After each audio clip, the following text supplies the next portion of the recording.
السلام علیکم ناظرین، میں آصف خان ہوں۔ آپ یوٹیوب چینل دیکھ رہے ہیں۔ عمران خان کی جانب سے احتجاجی کال جو ہے وہ دے دی گئی ہے، اور اس کے کیا اثرات ہوں گے اور حکومت کے ممکنہ احتجاج کو روکنے کے لیے اقدامات اور رد عمل کیا ہو سکتا ہے، اور پاکستان تحریک انصاف کے جو سیاسی لیڈرشپ ہے ان کے اندر اس وقت کیا چل رہا ہے، اس پر بات کریں گے۔ اور سپریم کورٹ میں آئینی نوعیت کے جو کیسز ہیں ان کی سماعت جو ہے وہ مقرر کر دی گئی ہے، اور اس میں پاکستان تحریک انصاف کے جو آئینی نوعیت کے کیسز پینڈنگ ہیں ان پر کیا اثرات پڑے گا، اور پاکستان تحریک انصاف کے لیے آئینی بینچ سے کیا فیصلے متوقع ہو سکتے ہیں۔ ان تمام موضوعات پر تفصیلی بات ہے وہ کریں گے۔ اور پی ٹی آئی کی جانب سے احتجاجی سیاست اور براہ راست ٹکراؤ کی جو اس وقت سیاست ہے اور اس کا جو بیانیہ ہے، یہ انتہائی سنگین ہے، اور اس کے نقصانات پاکستان تحریک انصاف کو پہلے بھی اٹھانے پڑے، اور اب بھی ایسے انوائرمنٹ اور صورتحال بن سکتی ہے کہ پاکستان تحریک انصاف کو اس احتجاجی اور ٹکراؤ والی بیانیے سے نقصان اٹھانا پڑ سکتا ہے، اور اس کے جو نقصان کے جو فائدے ہیں وہ ڈیفینیٹلی حکومت نے پہلے بھی جو عمران خان صاحب اور پاکستان تحریک انصاف کی جانب سے احتجاجی سیاست سے لیے، اور مزید اس کو اگر پاکستان تحریک انصاف آگے بڑھائے گی تو مجھے لگتا ہے کہ اس میں پاکستان تحریک انصاف ایک مرتبہ پھر غلطی کرے گی، اور پاکستان تحریک انصاف کے اس بیانیے سے اور اس ٹکراؤ والی صورتحال سے حکومت فائدہ لے سکتی ہے، اور پاکستانی جو سیاسی انوائرمنٹ ہے اس میں رہ کر جو ہے اس طرح کے جو فیصلے ہیں وہ نہیں کیے جا سکتے، اور عوامی طاقت اور احتجاجی بیانیے سے جو سیاست میں لوہا ہے اس کو منوایا نہیں جا سکے گا، اور سیاسی جماعت کے لیے عوامی سپورٹ اور عوامی طاقت اور عوامی طاقت کا مظاہرہ اہمیت کے حامل تو ہے، لیکن اس میں زیادہ میرے خیال میں جو سیاسی لچک ہے اگر اس کا مظاہرہ کیا جائے اس وقت، تو پاکستان تحریک انصاف کو اس کے بڑے اہم اور ضروری فائدے ہو سکتے ہیں۔ اور بعض اوقات سیاسی میدان میں سیاسی طور پر جو طاقتور اور عوامی مینڈیٹ رکھنے والے سیاسی جماعتیں ہیں یا سیاسی رہنما ہیں، تو ان کو بھی جو نقصان کا خدشہ ہو سکتا ہے، کیونکہ جو کمزور جو سیاسی مخالف ہے وہ ایک تو وہ ڈر میں ہوتا ہے اور خوف میں ہوتا ہے اور اپنے بقا کے کوششوں میں ہوتا ہے، تو اس لیے اس سے بھی خطرہ جو ہے نا وہ لاحق ہو سکتا ہے، اور یہی وجہ ہے کہ عمران خان کے خلاف تمام جو سیاسی جماعتیں ہیں وہ ایک پیج پر اس وقت موجود ہیں، اور یہی نواز شریف اور اس کا جماعت کسی جو ہے کس پوزیشن میں تھا کسی ٹائم میں، اور ان کے ساتھ کیا کیا ہوتا رہا اور کیوں ہوتا رہا، اور کون کیا ان کے خلاف کرتا رہا، اور پھر جو ہے ایسا کیا ہوا کہ وہ وہی لوگ آنکھوں کے تارے بن گئے، اچھے اور پیارے بن گئے، اور عمران خان جو عوام میں مقبول جو سیاسی لیڈر تھا، جو تبدیلی کا نعرہ لے کر آئے، اور جو چوروں کے جو احتساب ہے اس کا بیانیہ لے کر آئے، اور جو ملک کو بہتر کرنے کے لیے اور تبدیلی کا جو نعرہ لے کر آئے، آج جو ہے وہ غدار بن گئے، اور آج ان کا نام لینے پر بھی جو ہے وہ پابندی ہے۔ تو ایسا کون سا سیاسی تجربہ اور سیاسی جادوگری میاں نواز شریف صاحب اور یا جو اس وقت اتحادی سیاسی جماعتیں ہیں ان کے پاس ہے؟ اگر واقعی ایسا طریقہ ہے، کوئی جادوئی طلسم ہے، اور برسر اقتدار سیاسی جماعتیں اور ان کے جو ناقابل شکست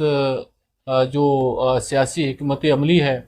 تو ان کے پاس ایسا کیا ہے؟ اور اگر واقعی ایسا کچھ ہے تو پھر عوام میں کیوں سپورٹ انہیں نہیں مل پا رہی ہے، اور عوام میں مقبولیت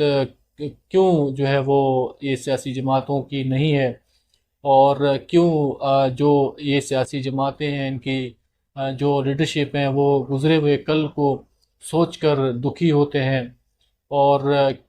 کیوں پریشان ہوتے ہیں، اور کیوں جمہوری روایت کو برقرار رکھنے کے لیے پھانسیاں تسلیم کرنے والے سیاسی جماعتوں کے سربراہان اور جیلیں کاٹنے والے اور بڑے جمہوریت کے لیے قربانیاں دینے والے جو ہے اس وقت کیوں جمہوریت کو اور آئین کو بالائے طاق رکھ کر جو ہے اس طرح کے اس وقت فیصلے کر رہے ہیں؟ اور اس لیے کہ عوامی جو سیاست ہے اس میں عمران خان جو ہے وہ مکمل طور پر جیت چکا ہے، اور سیاسی جو سیاست کے بادشاہ ہیں اور ان کو عوامی سیاست میں مکمل طور پر شکست ہو چکی ہے۔ اور اب جس محاذ پر یہ سیاسی دنگل چل رہی ہے، پی ٹی آئی کو یہ سمجھ لینا چاہیے کہ یہ عوامی سیاسی میدان نہیں ہے، یہ بہت بڑا چیلنج ہے، اور اس محاذ پر عوامی طاقت اور احتجاجی بیانیے پر فتح ممکن نہیں ہو سکتا ہے۔ تو اس لیے پی ٹی آئی اور عمران خان کا ٹکراؤ جس سیاسی محاذ پر ہے، اسی محاذ پر حل بھی جو ہے سیاسی بنیادوں پر ممکن ہے، اور پاکستان تحریک انصاف کے جتنے بھی مسائل ہیں، اور عمران خان صاحب کی رہائی ہے، اور پاکستان تحریک انصاف کے اس وقت جو مینڈیٹ ہے، جو تمام چیزوں کا جو اس وقت سولوشن ہے اور تمام تنازعات کا جو حل ہے، اس کا ایک ہی پلیٹ فارم ہے، اور وہ سیاسی محض ہے۔ اور اس کے لیے جو ہے پاکستان تحریک انصاف کو لچک کا مظاہرہ کرنا پڑے گا، اور وہ کہتے ہیں کہ برائی کے خلاف جہاد میں برے انسانوں کو مٹایا نہیں جاتا ہے، بلکہ اچھائی کے طرف راغب کیا جاتا ہے، اور جب وہ برائی چھوڑ کر اچھائی کی طرف آئیں تو یہی انسانوں پر سب سے بڑی فتح ہے، اور تلوار سے کوئی جنگ جیتی نہیں جا سکتی، اور انتشار اور فساد سے کوئی مفاد حاصل نہیں کیا جا سکتا، اور سیاست کو سیاست کے بنیاد پر ہی جو ہے وہ دیکھا جائے، اور سیاست کو سیاست کے بنیاد پر ہی جو ہے وہ اس کو لڑا جائے۔ تو میرے خیال میں پاکستان تحریک انصاف کو اپنے سیاسی بیانیے پر نظر ثانی کرنی چاہیے، اور جو انتشاری سیاست ہے، جو اس وقت احتجاجی سیاست ہے، میرے خیال میں اس کے لیے ماحول سازگار نہیں ہے، اور اس وقت جس محاذ پر یہ سیاسی معاملہ چل رہا ہے، اس محاذ پر یہ سب کچھ جو ہے نہیں ہو سکتا، اور اس محاذ پر یہ فتح کسی بھی صورت ممکن نہیں ہے اس وقت۔ بہرحال عمران خان اور پی ٹی آئی کی جانب سے فائنل جو احتجاجی کال ہے، اس کے لیے عمران خان کی جانب سے پارٹی رہنماؤں کو اہم ٹاسک دے دیے گئے تھے، لیکن 9 نومبر کے پی ٹی آئی جلسے میں توقع کی جا رہی تھی کہ پی ٹی آئی قیادت احتجاج کی کال دیں گے، لیکن ایسا نہیں ہوا۔ اس کے بعد پی ٹی آئی رہنماؤں میں اختلافات کی خبریں چلی تھیں، اور P T I social media کے حوالے سے بھی وزیر اعلیٰ علی امین گنڈا پور کے بڑے سخت جو ہے وہ بیان تھے، اور اس مس کمیونیکیشن کی وجہ سے پارٹی میں بے یقینی پھیل رہی تھی، تو اس لیے پارٹی قائدین نے عمران خان صاحب سے مشاورت کے لیے اور احتجاجی روڈ میپ کے حوالے سے اہم فیصلے کرنے کے لیے عمران خان صاحب سے ملاقات کے لیے جو ہے کوشش کی ہے، اور اڈیالہ جیل میں گزشتہ روز ملاقات کے لیے پہنچے، جہاں جیل کے باہر انہیں گرفتار کیا گیا تھا، اور پھر بعد میں رہا کر دیے گئے ہیں۔ اس کے بعد اڈیالہ جیل میں عمران خان سے ان کی ہمشیرہ علیمہ خان نے ملاقات کی، اور علیمہ خان نے بتایا کہ عمران خان نے کہا کہ 8 فروری کو آپ انقلاب لے کر آئے تھے، اور آپ لوگ 8 فروری کو نکلے تھے اور اپنا آئینی حق استعمال کیا، آپ نے اشرافیہ سے طاقت چھینی اور طاقتور بن گئے، لیکن 9 فروری کو سارا مینڈیٹ جو ہے وہ چوری کر لیا گیا ہے، اور آپ کا چوری کیا گیا ووٹ گنے چنے لوگوں کو دیے گئے ہیں، اور سپریم کورٹ کی آزادی چھین لی گئی ہے، اور عمران خان اپنے کسانوں، وکلا، عوام سے مخاطب ہے، اور پاکستان کی جس طرح حالات ہیں ان کو اپنے جو ہے حق کے لیے نکلنا ہوگا۔ وکیلوں کی ذمہ داری بنتی ہے کہ سپریم کورٹ کے تحفظ کے لیے کھڑے ہوں، اور سول سوسائٹی بھی جو ہے وہ باہر نکلے، اور یہ آپ کا مستقبل ہے، اور اس کا مسئلہ ہے، اور رول آف لا اور عدلیہ، جمہوریت اور چھینے گئے مینڈیٹ کے لیے عوام کو نکلنا پڑے گا اور احتجاج کرنا پڑے گا۔ عمران خان صاحب نے 24 نومبر کو اسلام آباد احتجاج کے لیے جو ہے وہ تاریخ دے دی ہے، اور ووٹرز، ایم این ایز اور ایک ایک کارکن اور لیڈرشپ سے کہا ہے کہ اس جو ہے یہ موقع ہے، فیصلہ کرنا ہوگا، مارشل لاء میں رہنا ہے یا آزاد۔ اس کے علاوہ ملاقات میں موجودہ سیاسی صورتحال کی آگاہی اور پی ٹی آئی رہنماؤں کی جیل کے باہر گرفتاری اور پھر رہائی اور عمران خان کے خلاف جو کیسز چل رہے ہیں ان میں متوقع سزاؤں پر بھی عمران خان کو آگاہی ہے، اور دیگر معاملات پر بھی جو ہے سیاسی مشاورت ہوئی، اور 190 ملین پاؤنڈ کیس میں جو اس وقت حتمی مراحل میں داخل ہے، اس کیس میں بھی عمران خان کو سزا مل سکتی ہے، جس کی پیش گوئی وزیر اعظم پاکستان کے مشیر اور سینئر سیاستدان پاکستان مسلم لیگ نون کے رانا ثناء اللہ صاحب جو ہے وہ پہلے ہی کر چکے ہیں، اور اس کے لیے جو پاکستان تحریک انصاف کے متوقع احتجاجی تحریک ہے اس کو بھی جو ہے پاکستان تحریک انصاف کو وارن کیا کہ اس میں بھی پاکستان تحریک انصاف کو نقصان اٹھانا پڑ سکتا ہے، اور حکومت ہر ممکن کوشش کرے گی کہ جو لوگ کفن باندھ کر احتجاج کے لیے نکلتے ہیں اور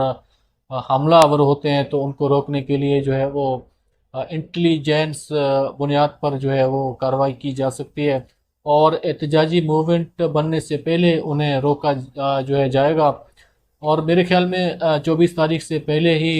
کریک ڈاؤن کا آغاز پاکستان تحریک انصاف کے رہنماؤں کے خلاف اور جو ایکٹیو کارکنان ہیں جو احتجاجی تحریک میں جو ہے بڑھ چڑھ کر حصہ لینے والے اہم کارکنان ہیں اور ان کے جو لیڈران ہیں ان کو گرفتار یا نظر بند کیا جا سکتا ہے، اور اس کے علاوہ عمران خان صاحب سے ملاقاتوں پر ایک مرتبہ پھر پابندی بھی لگائی جا سکتی ہے، اور اس بار میرے خیال میں علی امین گنڈا پور بھی گرفتار ہو سکتے ہیں اگر 24 تاریخ تک یہ جو احتجاج ہے، اگر اس احتجاج کے